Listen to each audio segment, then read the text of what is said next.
David Allen, welcome and thanks for joining me once again. Hey, always delighted to be here and happy to chat with you for sure. Thanks. What I wanted to talk about today was maybe it's actually not talk about, but maybe it's me making my confession. Um, when, when I first started with GTD a billion years ago, it seems, I remember doing my brain dump and getting all the information out there and compiling my lists. And the one list I actually liked was my someday maybe list because it didn't create a sense of urgency, but it did allow me to park things that I did want to remember. The problem for me, and maybe for others, is that it kind of became my neglected list. I often called it my good intentions list. Um, can you maybe take us one step back? What's the purpose of a someday maybe list? Well, in a way, everything except talking to me right now is someday maybe for you. The world could end in 5 minutes or 20 minutes or whatever. Hmm. Or, you're in 20 below, wind chill, God knows, what could happen. So in a way, they're just all different shelves of menu options about things to do and things you might want to focus on. So, in a way, the someday maybe this is nothing more than all the rest. It's just a little bit further back shelf. You have stuff in your kitchen that's kind of someday maybe I might want to use that spice, right? But you Hmm. still have it. You still have the Right. spice. It's still there as an option. So there's no difference in a way about that. I understand what you're saying, and it actually is it's a common, not stumbling block so much as it is a common challenge, is to constantly be discreet about the difference between what's on a someday maybe list and what's an active project. Why don't you define that for us? Someday maybe I don't have next actions. They're just things I look at and say, I might want to move on that. I might want to do that at some point. And you could have an action someday, maybe. Someday, maybe I might want to surf the web about this or do that or the other. Actually, for a while, I've discarded it a year or two ago. I used to have a sort of a hangout on the web list. All those things. Hey, you should watch this cat video. This is so cool. So I used to have a list of all of those things, and I never got. Every once in a while, I was like, okay, let me just go surf that and see if I want to go look at that thing or look at that thing. So it was kind of an action. It was kind of a someday maybe on the computer list of stuff I might want to do, and I think that's fine. That was fine, and I just had a place to park stuff in case I ever wanted to. In case I was ever in that kind of context, and I want to be able to use that.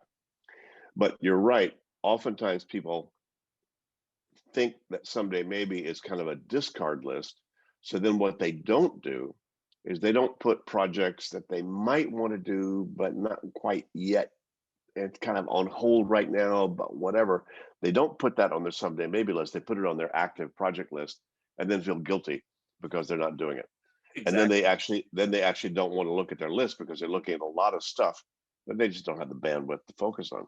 Yeah. And so that's then what happens and why that that list kind of falls off the radar for most people is simply because then the bad news is that then they start to go numb to their other list because their other lists are full of stuff that really ought to be someday maybe. Now someday maybe it, by definition can be anything from the bucket list. Hey, before I die, Dave Edwards would like to climb Mount Everest, or take a balloon ride, or around the Chianti region in Italy, or you know, or visit Iceland or New Zealand or whatever. So it could be everything from the bucket list stuff called I might want to do those kind of things, all the way down to, God, this is just a parking lot and I need to park until we come to our next staff meeting because we haven't budgeted yet and we don't have the funds or the time or the bandwidth to actually work on these things. But these would be very cool projects if we rebudget and Hmm. rethink it.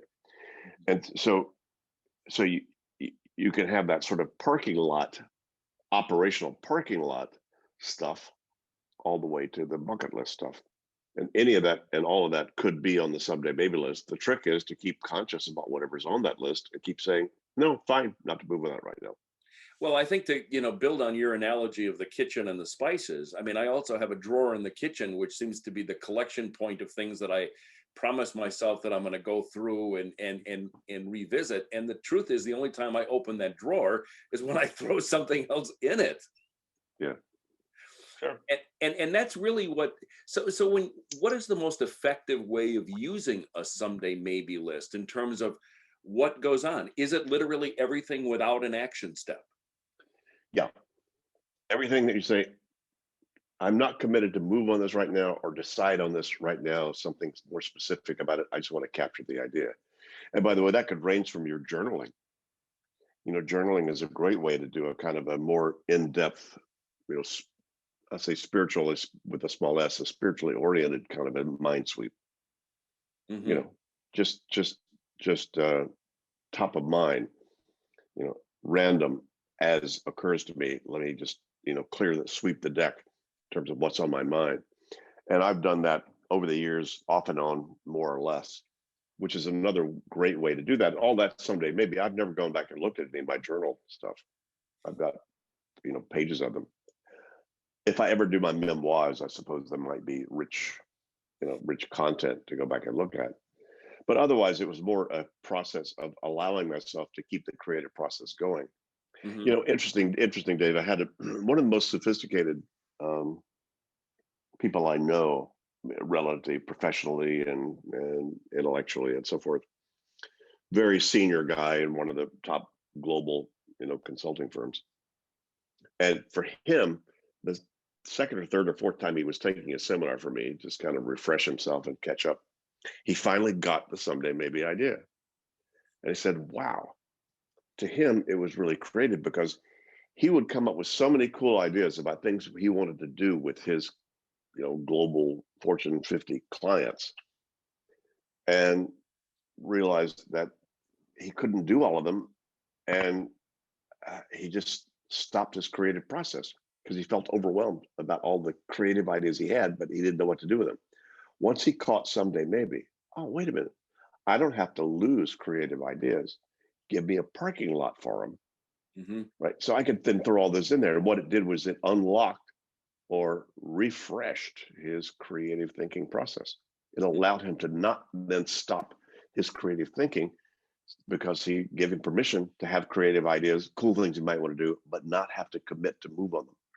Yeah. And that to him opened a log jam for him in terms of his creativity. So that's a pretty sophisticated example, I guess. It's not an analogy, it's a real example of why the someday maybe list could be very cool. So the real issue is not parking too much in the someday maybe list. It's treating it like all of your other lists, which means you have to go back and revisit them and not let them become like your journals where they just sit in a box someplace. Sure. And how often you revisit, I revisit my someday maybe, oh, I don't know, for many years, probably, yes, my weekly review, sometimes I glance at it, but for the most part, maybe once a month, I'd really go into detail and look through all those things. Say, are any of those alive and well? Or do I want to activate any of them? About phew, 3 or 4 months ago, as I was trying to clean up, we just bought an apartment, in Amsterdam. So, we're in a cleanup process. Kind of let me reevaluate anything I've got anywhere. Do I want to move it? Do I want to keep it over there or whatever? And kind of, I was in that revamp mode. And I just went through my someday maybes and pretty much dumped everything. Hmm. So that's just been there so long. I'll just start anew. So essentially, I just kind of did a control alt delete, of someday maybe, and said, okay, let me start again. Yeah. Because so what? I'm not doing any of them anyway. But let me just wait and now make those fresh things of someday maybe in terms of might want to do. Yeah, Yeah. that was kind of neat. That Yeah. kind of a refreshing, kind of clean the old closet, or clean the trunk of your car, or those kind of things. Yeah, So maybe a someday maybe list is really a place for putting creative ideas, but not spending a whole lot of time worrying about when you're going to get to them. No, not at all. Now you have to decide yourself, in order to keep those off your mind, how often should you look at them? Right. That's my sole criterion. That's the criterion about any of this. Like, what do you need to do to keep these off your mind? Hmm. Hmm. Right. So you have the idea, come on. As an interviewer, you must have, and an NPR guy, you must have over the years in your career had all kinds of, wow, this would be a cool thing to do. That'd be a cool project to do. That'd be a cool program to create. That'd be a cool person to interview. I mean, I would imagine that, because NPR was obviously my favorite channel when I was in the States, keeping myself occupied on long commutes in California in my car, So, what did you do with them? There had to be some place that you would keep those kinds of things Hmm. and those ideas, right? Well, interviewing David Allen was on that bucket list. So there we go. Yay! Hey, here we are. What the Uh, heck? so, and this is kind of an offshoot of that topic, but when you look at your lists, whether they're someday maybe, or maybe they're just your more active projects, um, what is the best way of prioritizing your work? I don't know. How do you do it? I say, what's most got my attention right now? Which thing, if I worked on it or made progress on it or moved the needle on it, would give me more freedom, fun, relaxation, clarity? Hmm. You know, Because some of the systems out there, like the Eisenhower matrix and things like that, almost yeah. seem to me like a distraction because you have to make like too many decisions and Well, come on. it's too You're much work. deciding 50,000 thoughts a day. You have the freedom all day long to decide what to think about. So when you get off this interview with me, you're gonna have to decide, what do I think about now? What do I Mhm. focus on now?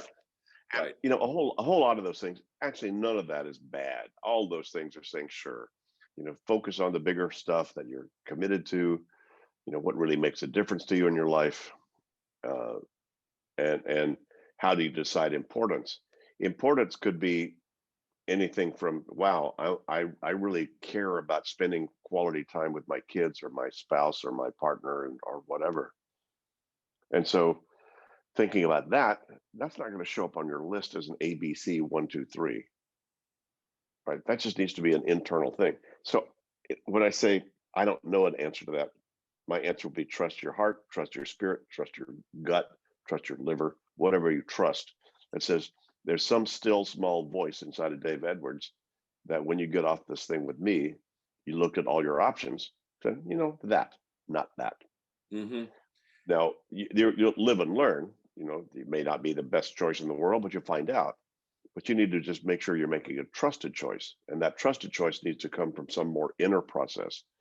Now, if you've got this stuff still inside, if you've got your life still inside your head, using the crappy office called your brain, trying to manage all the relationship of all your commitments and so forth, good luck trying to trust your heart, your gut, or whatever. You're just listening to whatever's the loudest and latest, in your life.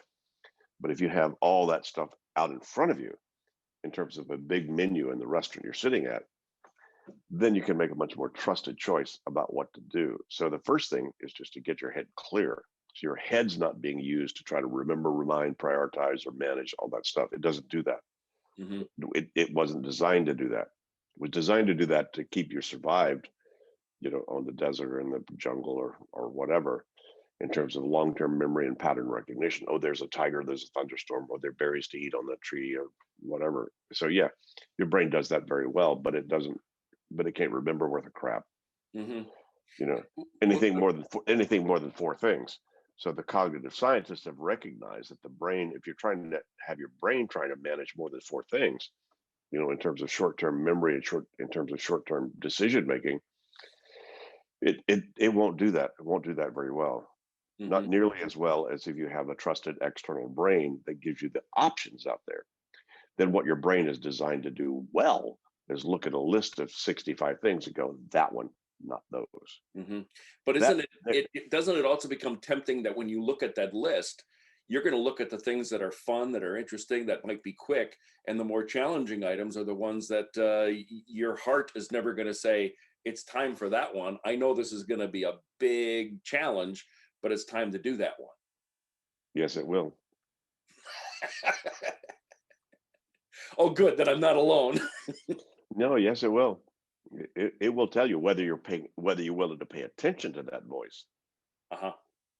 That's up to your own self-development and self-awareness, Yeah. you Yeah. know. But no, it'll tell you. You're no dummy. I couldn't tell you. Only some part of you could. Now, how you access that, how you feel clear enough that you can listen to that voice as opposed to the 65 other voices in your committee in your head, Hmm. and I got a committee in my head. They throw plates at each other. No, do that, David. No, I don't want to do that. No, no. You don't ever get rid of that, that challenge essentially. How do I curate the voices in my own head? Yeah. And which ones are coming from the place that I really want?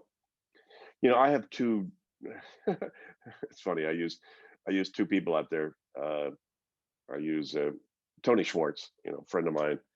I wrote a bunch of stuff about energy and how do you maximize your energy, whatever. And Tony, champions the whole idea of, you kind of eat the frog or whatever. Bite the toughest thing first, so you can spend the rest of your day, you know, celebrating that you did the hardest thing, and then you can snack on email or snack on the web, the rest of the day and feel okay because you handled the tough, ugly email you had to deal with, or Right. whatever.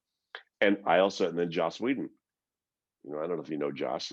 He built Buffy and the Avengers and Mm. one of the most successful, whatever, big champion of my stuff. And his prioritization was what's the most fun thing to do. Hmm. I do both. I go sometimes let me handle the hardest thing so I can get rid of that, and then celebrate the rest of the day and snack. Or let me just do the fun thing that gets me going, gets my juices flowing, and then I'll be more up and ready to deal with the tougher things that are going to take more energy to Hmm. address. So again, rules are made when brains run out. So again, I have no template about that other than to trust that inner voice. Hmm. Um, you know, my life is much simpler than a CEO of a major company, but I always think about it, and maybe you've seen this with clients that you coach. If you're working with someone who is heading up a multi-billion-dollar corporation, they have a lot more pressures, a lot more projects, a lot more decisions to make. Is their gut still tuned well enough that they can make those right calls to do what they have to do at the right moment? Yeah, usually they are. They have that capability. That's how they got to where they are. They Hmm. had that ability to do that. The problem is they run out of room. Meaning, you know, one of the last people that you mentioned, like that of that profile that I coached, his issue was he said, David, I wake up with $1 million ideas, but I don't know what to do with them or who to give them to or how to track them once I give it to him. Yeah. And so he just run out of room. He Hmm. said, how do I get more space, to be able to, take advantage of the cool stuff I think about that could make people lots of money, make myself lots of money, or just improve the world a lot. Hmm. So, once you get people at that level of game, any of them that are saying, I don't have an opportunity to add more value to my world is just fooling you and themselves. Hmm. You know, they're already at a level of game where they go, wow, give me more room, give me more space. How could I be even better at what I'm doing or what I'm engaged in? That's why, some of the most successful people I know are almost flunking retirement because they're now busier having retired than they were when a CEO of their company or chairman of their company. They're now chairman of 4 different companies and not for profits, and doing all kinds of creative fun projects and so forth. So they're Right. as busy as anybody else. So again, it's almost the busiest, most successful people in the world that are the hungriest for how to do that better. Hmm. And that's essentially kind of what GTD gives. And then let's then scale that back down to, let's teach the 7, 8, 9, 10 year olds how to think this way so that they're automatically moving themselves into a next level of game in terms of what they're doing. Hmm. So and then anybody in between the 10 year olds and the retired chairmen that are overwhelmed but know this is cool stuff. You know, anywhere in between there, you have all the our quote market, I guess, of who we're trying to reach with this stuff. People are feeling overwhelmed, but they're not willing to do what they need to do to really get clear enough so they can stay clear in terms of their whole game. Yeah. So, I guess if this were easy to do, Dave, and easy for everybody to figure out, I have to figure out another way to make a living. You know, as it is, in the old training axiom is you need to find rich people, slow learners with money. Yeah, but in some sense, I mean, the GTD system is so simplistic in a way that it doesn't, you don't have to be a neurosurgeon to figure it out. I mean, if you just follow some basic rules, you should do that. But the complexity of life is really what can mess up a system. Well, or the complexity of life is the one that can then instigate, and trigger your system. Yeah. So, and that's kind of the gate that people at some point will pass through with their maturity of GTD. At some point, life throws them off this game. At some point, life throws them onto this game. So when the pandemic hit and people had to totally change whatever their work and lifestyle was, those people who were serious GTDers already were going, okay, I need to now really apply GTD. What's my new world? How do I do that? How do I now? Got a new project called set up my home office. I got a new project. I need to, get my kids onto cruise control now because they have to do virtual, learning. I need, you know, so how many people GTDers use that as the process once they got surprised and change happened to them, as opposed to have that throw them off this game? Hmm. If it threw them off the game, they weren't really into the game yet. They were to some degree, but they hadn't, you know, institutionalized this essentially internally Yeah. as a process about how do you stay clear. I mean, that's a very interesting point. And now that you say it, I see sort of a similarity in my life because I had retired from my day job and then formed my consulting and doing my other projects. And I think that transition to my new life was easier because I had a system in place that I could just continue. Sure, Yeah. sure. We just applied it. See, GTD is content independent and tool independent. Right. It's a process. Do you apply the process to the new content? Right. Do you have a new tool? Great. Do you know how to use the tool? Everybody wants the new because they think they didn't make the new work, so they think the new is going to work, and and it doesn't work. And so, once you really get this, you can make any tool work, and you can utilize it to get clear in any situation. As a matter of fact, you'd better. Hmm. Uh, but that could have fooled me. And again, I wasn't born knowing and doing all of this. I didn't get this overnight. This is, I spent a lot of years cobbling together pieces of this and getting it and working with it. So I understand if you're kind of new to this game, how, if you haven't got that all instituted yet in terms of capturing, clarifying, organizing, reflecting, and then engaging with the content of your life, I understand. It's Yeah. easy to get thrown off that game, but those are those are behaviors and principles and best practices that it's really more a cognitive muscle that needs to be trained more than anything else. You need to train yourself to think outcome and action. Hmm. You need to train yourself to recognize what's got my attention, why does it have my attention, what do I need to think about and decide, and then organize so that I do not have that distracting me anymore, and so that I get it done. So understanding, what does done look like, and what does doing look like, and where does it happen? Those are two key questions to productivity, but that you're not born doing those. You actually have Yeah. to train yourself to think about those things in that way. Yeah. Maybe in a future conversation, you and I should talk about done because I think that that is a very interesting concept in light of everything that we have going on in our lives. But and that's probably a good place to pause. I want to thank you for joining me today and sharing your insights. Dave, my pleasure always. You're a great guy to hang out with and chat with. So hopefully people got some ideas or perspectives that we were able to share here, and happy to keep going. Yeah. Thank you. The Dave and David show.